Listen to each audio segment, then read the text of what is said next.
Why did you specifically pick the topic of writing about modern-day violence? Well, living in Detroit made me open my eyes to the poverty and tragic incidents that I've seen. It's such a shame. How do you portray Americans in your work?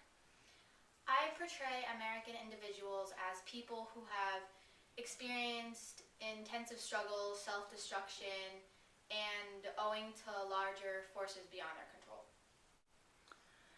Why did you pick the name Rosemont Smith instead of using your real name? Well, I wanted a pseudonym for my mystery books so it would give it an edge. Why did your first novel get rejected? The publishers found the subject matter too depressing for the teenage audience, and this was when I was 15 years old. What was your first novel with Shuddering Fall about? This story is about evil and violence and the story of a romance between a teenage girl and a 30-year-old stock car driver that ends with his death in an accident, and this plot shows the major effects of tragedy and deception. Who is one of your influences while concentrating on your work? Edgar Allan Poe was one of my significant achievements in literature. What themes consistently come back into your work?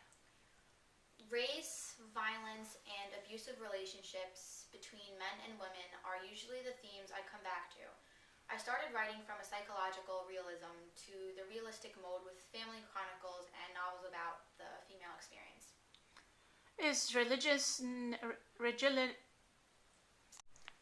While studying at the University of Wisconsin-Madison, what type of work did you create?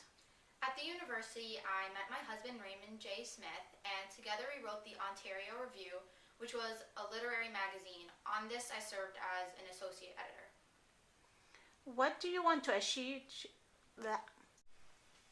How did living in Detroit change you as a person?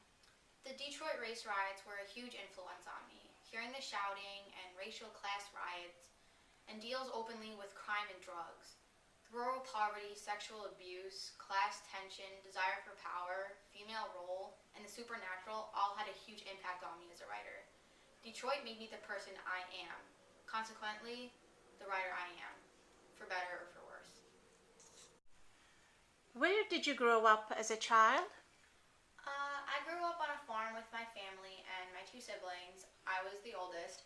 My father was a tool designer and my mother was a housewife, so she did a pretty good job taking care of all of us. How old were you when you were able to write?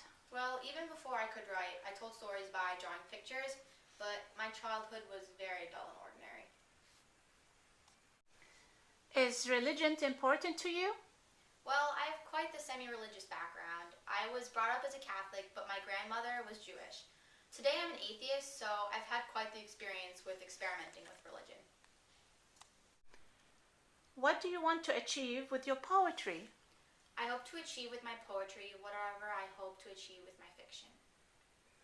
Well, this takes our interview to an end. Thank you so much for your time, Miss Joyce. And I'm going to be looking forward to reading your books. Thank you so much for your time.